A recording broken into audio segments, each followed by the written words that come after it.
I am K. Prakash, Associate Professor, working in the Department of Mechanical Engineering, SNS College of Technology. Today we are going to discuss a topic in the subject solar energy utilization. So, in this unit, solar radiation, we are going to discuss the topic.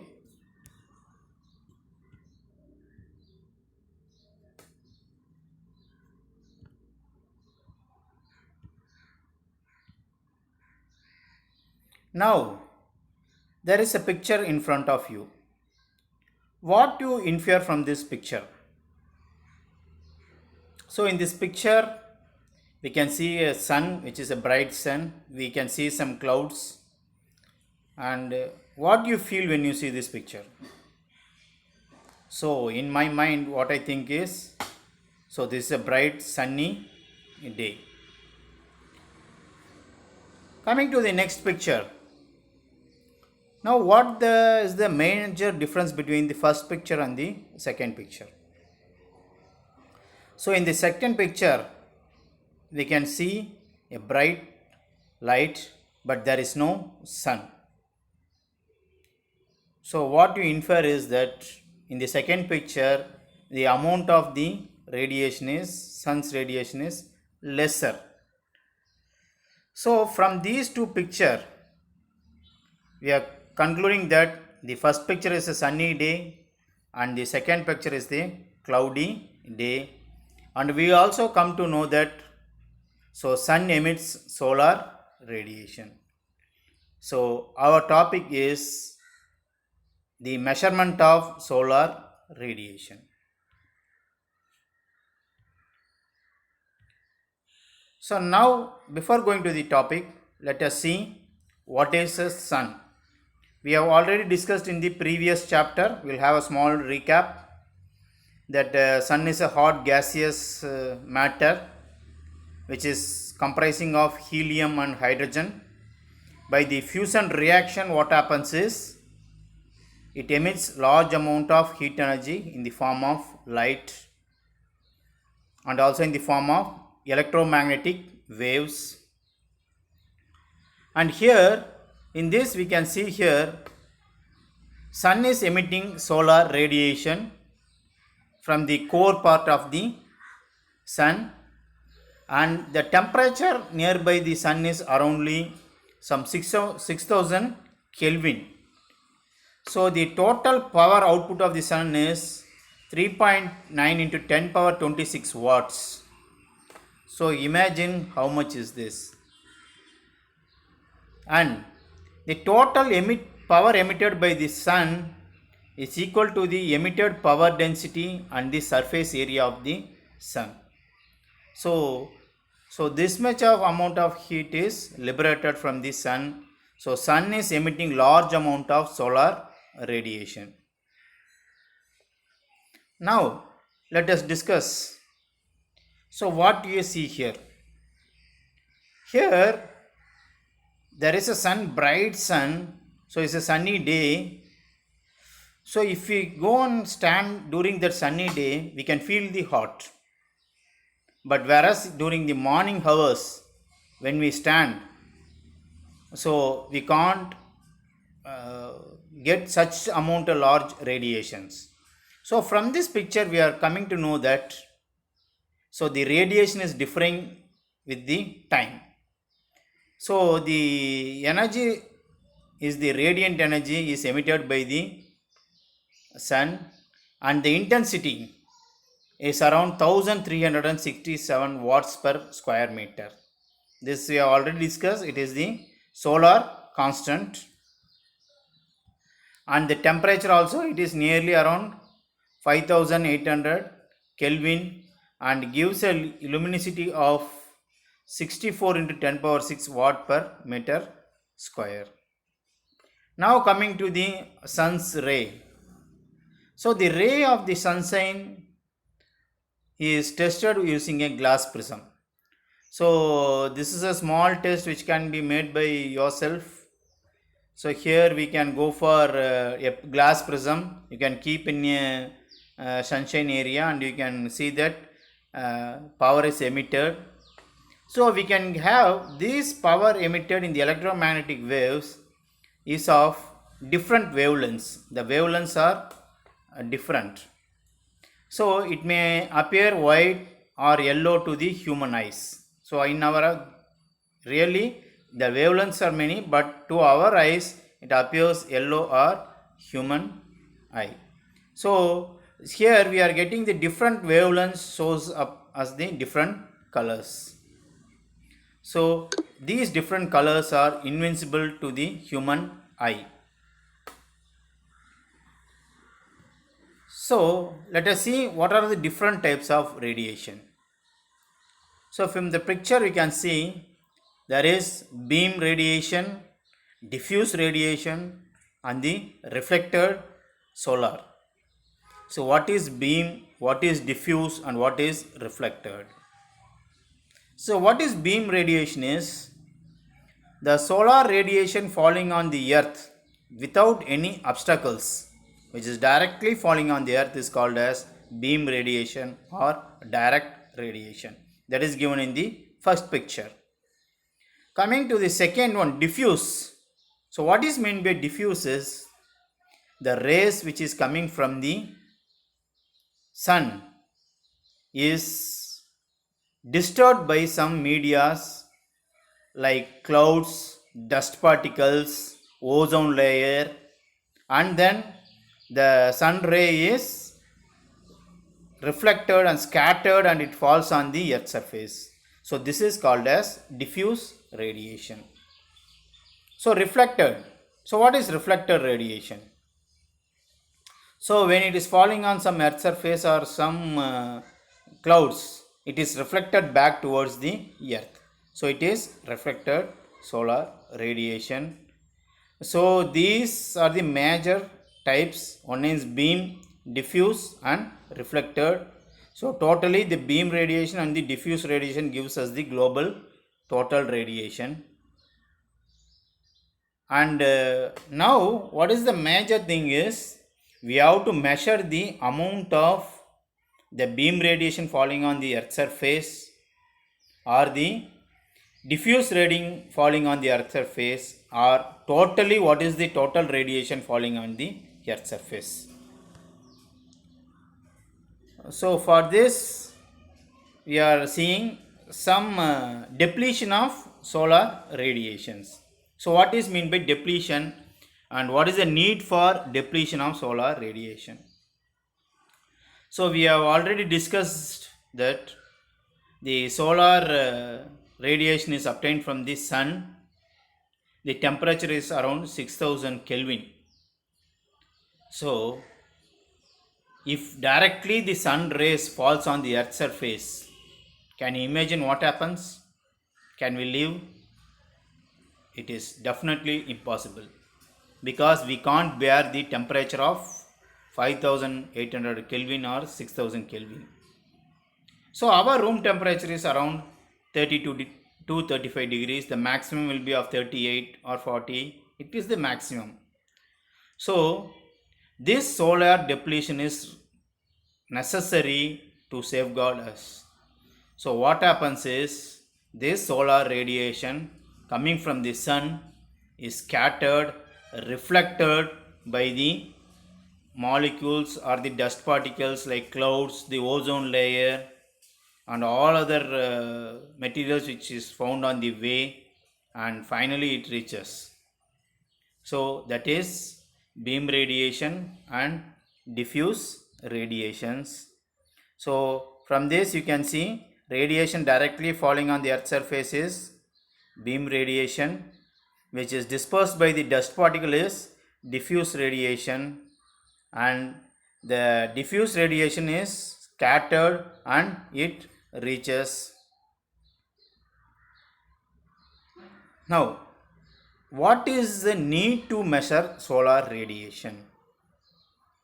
So if you take a particular day, we can't say that the solar radiation is constant throughout the whole day. This is a major drawback in the solar energy.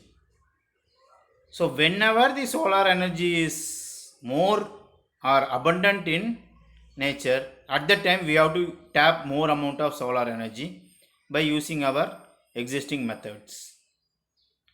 So we have to measure at a particular area or a particular period how much amount of solar radiation is falling on that particular surface. This is the first one. And second, we have to calculate that if you want to set up a solar power plant in a particular area, first we have to calculate whether we can get the solar energy throughout the year or throughout the month. So that what we have to do is we have to measure the solar radiation at that particular place, because the installation cost of the solar power plants are very high. So after installing, without doing this initial data collection and these calculations, if we implement the power plant and then if there is no solar radiation in that particular area, so the investment is becomes waste. So that we have to calculate the average, what is the daily solar radiation and what is the monthly and what is the yearly at a particular location, and we have to find out what is the global, what is the total radiations, whether it is a direct radiation or a scattered radiation. What is the total radiation? We have to measure it, and we have to find out how many hours the sunshine occurs.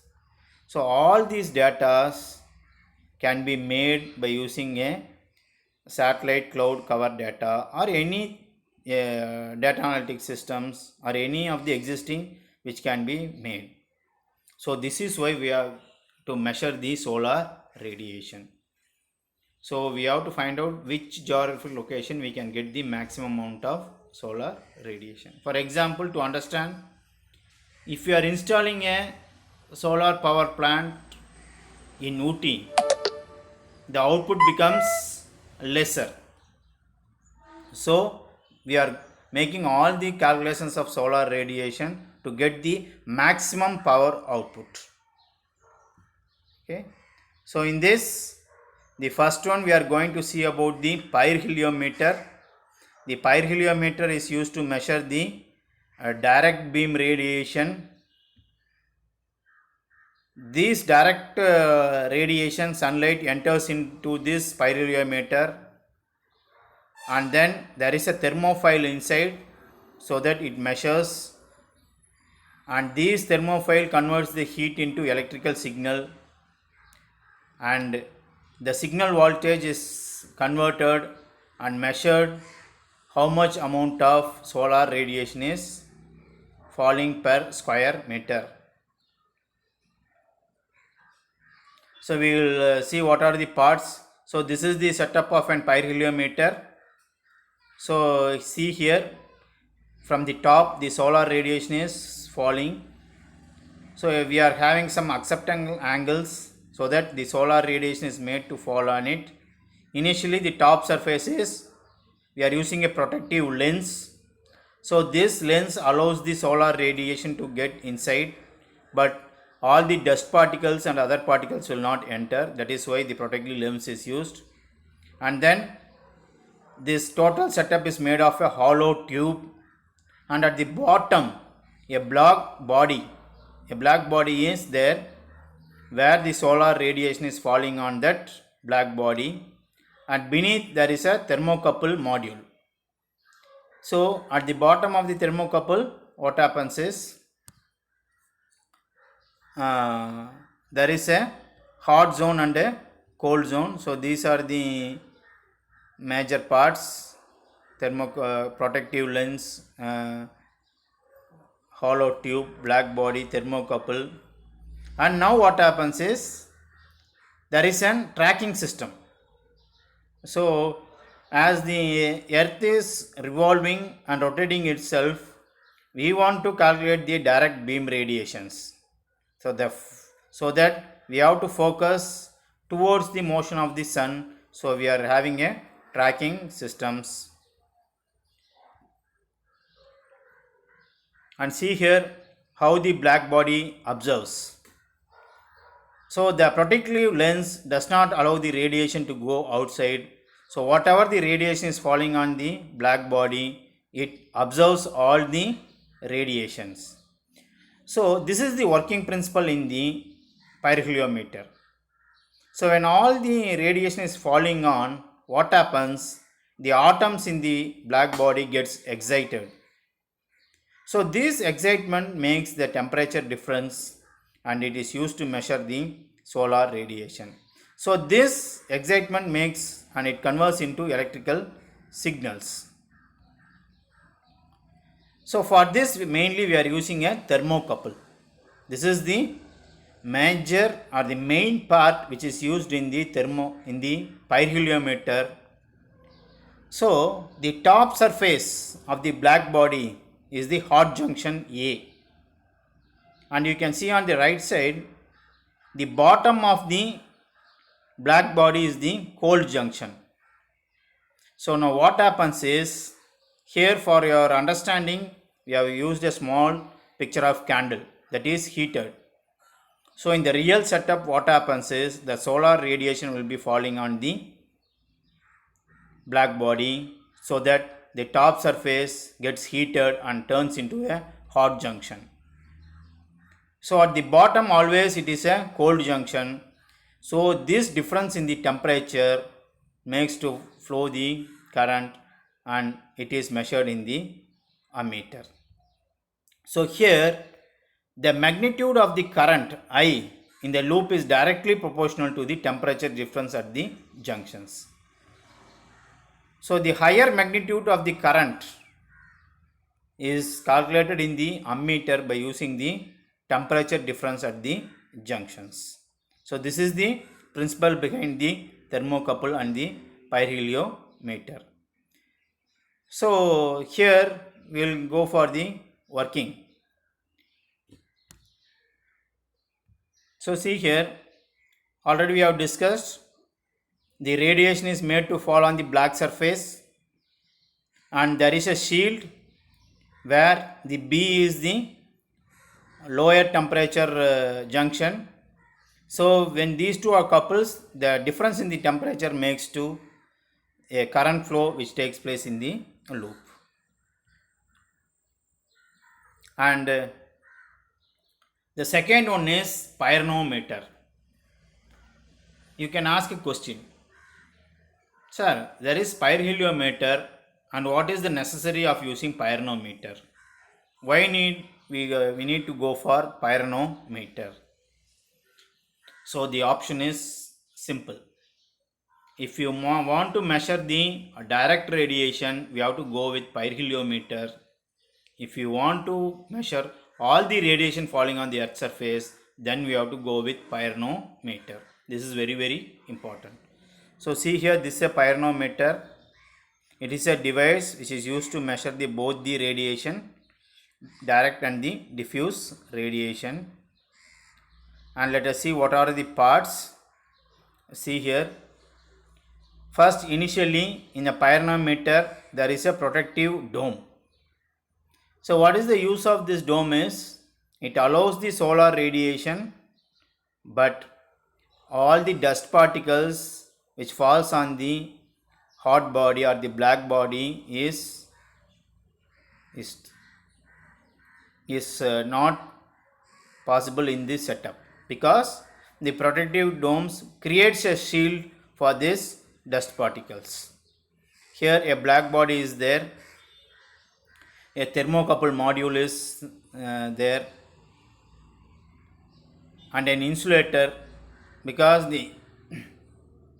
there should be a hot body and a cold body, so an insulator is maintained and terminals are available. And let us see how this pyranometer is working. So this pyranometer is kept openly in an open surface area.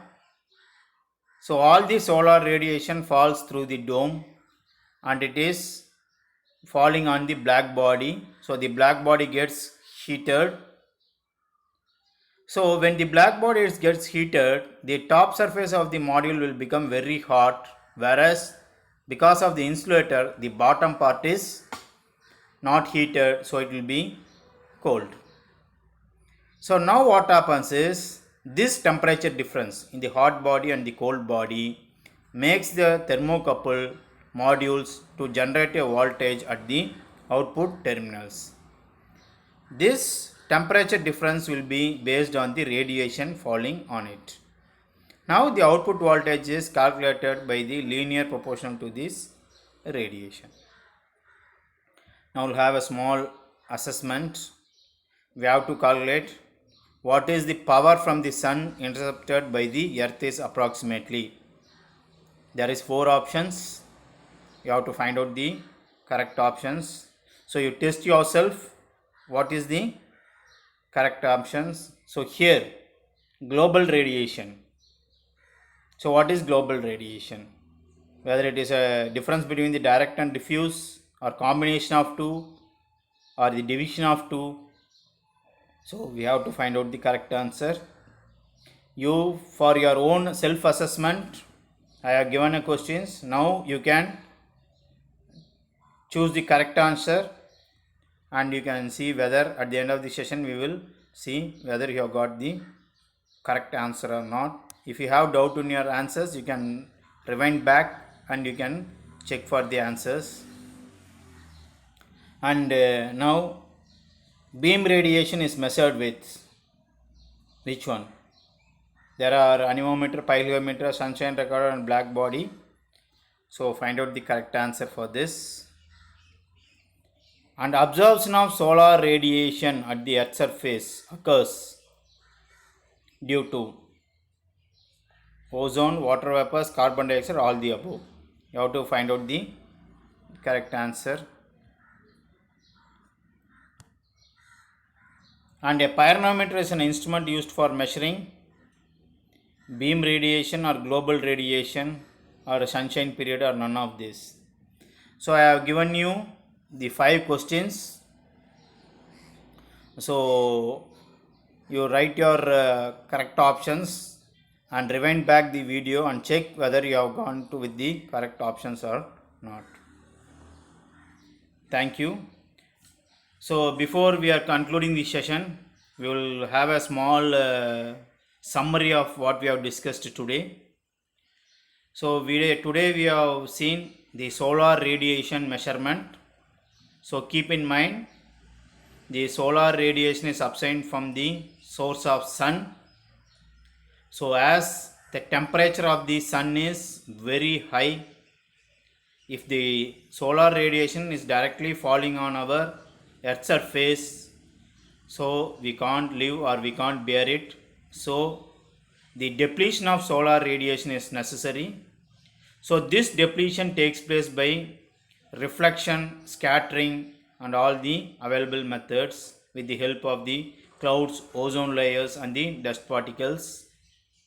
So and we have discussed what are the types of radiation, direct radiation and then diffused radiations.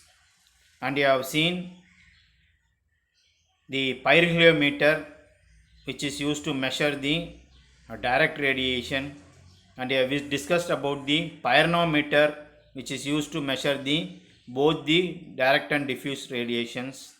And we are having sunshine recorders to measure the direct and diffuse radiations. So why and what is the need for measuring this solar radiation is we have to find out at a particular geographical location what is the amount of solar radiation available. So this is the need for study of this topic, and I have made some references from the e-education and PV education, and then you can go for solar radiation measurement tutorials in Circuit Digester and NPTEL notes. Thank you.